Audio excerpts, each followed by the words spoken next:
So hello again from the Diaspora Salon here in Marrakesh, Morocco. I'm Magalie Laguerre-Wilkinson, and joining me on this other edition for our podcast is Cebo Campbell, author extraordinaire, and also a man who wears many hats. Many hats indeed. So, Cebo, we're here in this extraordinary setting, right? And it's my first time meeting you. It's my first time meeting a lot of these fantastic thinkers here. And I just thought you were just an author, and this is actually one of the best-selling books here, Sky Full of Elephants. So listeners, Sky Full of Elephants, order yours. But tell me what else you do.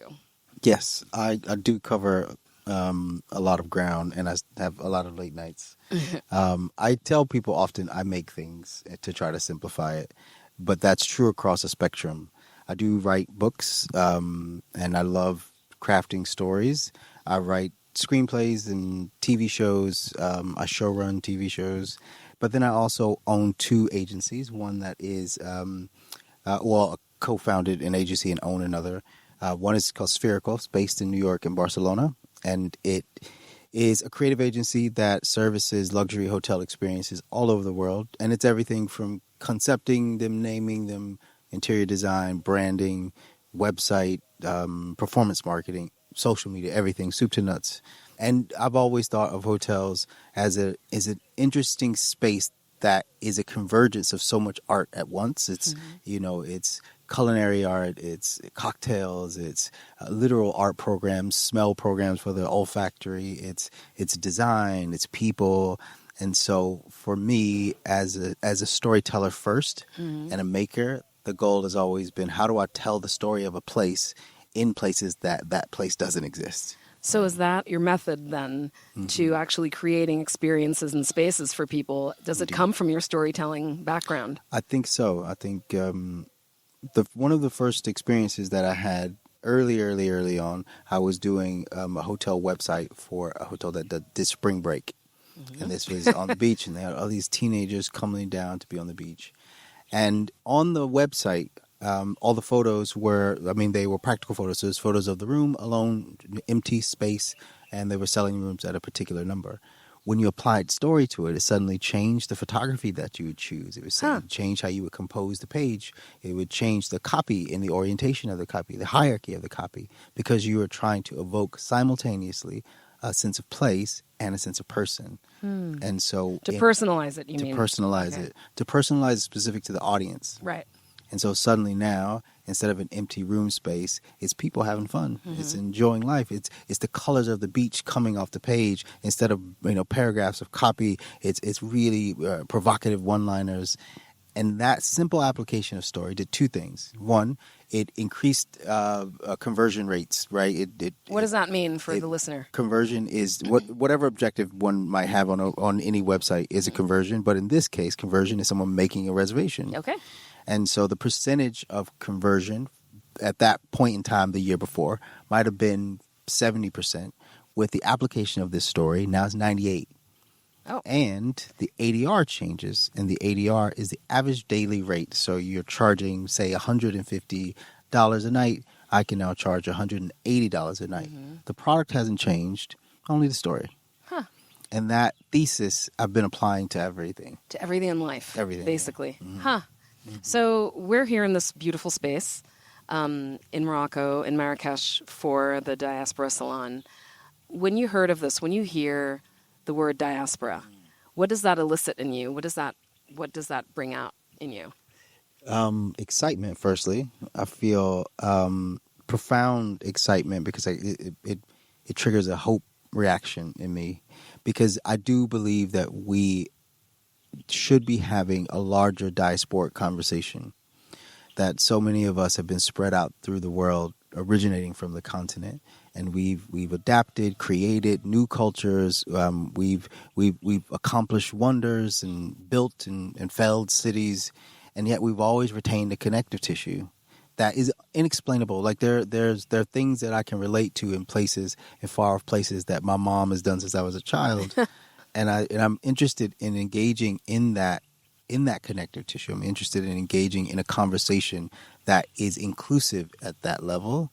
And so a place like this, where I hear every language in my ears, and it dazzles me. I hear the stories of places that I've never been, and I know without question I'll be welcome because I feel welcome in these places.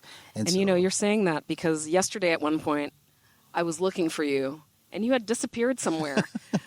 Where did you go and what did you see?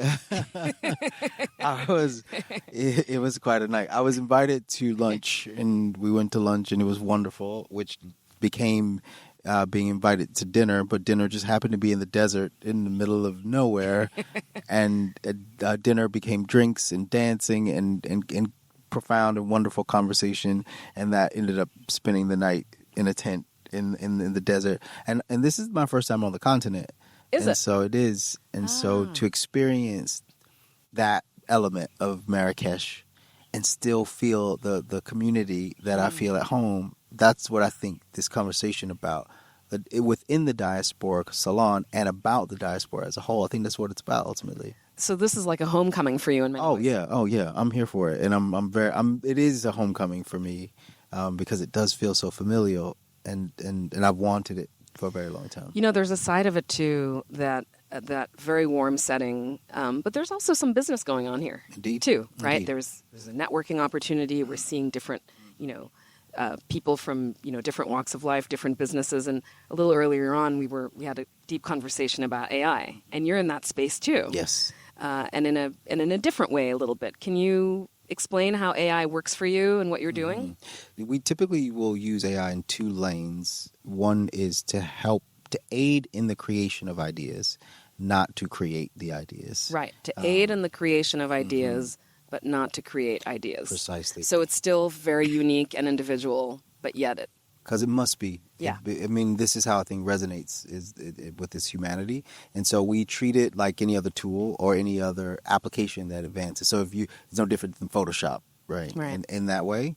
And simultaneously, because I do performance marketing, we're leveraging language to engage in the future of these large language models that become decision makers for us. And so it's AI, I think it's AIO, which is optimizing artificial intelligence for search engine. AI, right? It's actually artificial intelligence optimization. So, I see. And the idea is really simple. Right now, when you Google search, Google search returns a query, list of things that have the right keywords, and that has been how we've organized our websites to meet that standard. Okay. And that's how we oftentimes determine the hierarchy of our choices. We'll go there, and whoever ranks the highest usually feels the most trustworthy. That's changing right in front of us with AI. AI is a question and answer model. So you put a question into it, and it will make a decision because it is already a derived an answer. And that answer you need to be the person answering, and if that makes sense. It makes sense. So I want to take a step back because to get to this point, you do need some kind of level of discipline in your life, right? Indeed, yes. And I'm going to take a wild guess here. Did you play sports? I did, yes. Yes. What sport did you play? I played a lot of sports. So I have quite a extensive sports history. I played football, American football, all through high school and college. I went to college on American football scholarship. I was a weightlifter, and I was a 3-time state champion weightlifter for the state of Florida for my weight class. I was a wrestler. I ran track. I played basketball. And so I played sports, and I do think that there's a relationship to one's discipline. Because what sporting teaches you to do is to fail and then get back up and try again. And have you along the way? Many times. In fact, I might go as far as to say there's a necessity and a joy in my failure because I need to learn from it. And every time something goes wrong, it actually doesn't feel like failure. It feels like progression towards whatever my aspirations are, that those are steps in that direction. Cebo, I have to tell you, I mean, I'm sitting. Look, I've been surrounded by excellence all day, but just to be in proximity to this is pretty extraordinary for me. So I want to thank you for the time, and I'm just very, very keen on. I'm going to let this hang for a while because I feel like you're going to be doing. That there's like a what's next with you. There's always a what's next with you. Like, and I feel it's going to be something completely that's going to blow us away. So, I think we should already establish a meeting this time next year, right here. let's put it in the books. Let's put it in the Let's books. put it in the Okay. books. So this is great. Campbell. Bless me. Thank you so much for listening to us from the Diaspora Salon here in Marrakesh, Morocco. I'm Magalie Laguerre-Wilkinson. We'll see you with another extraordinary mind coming up soon. Thanks.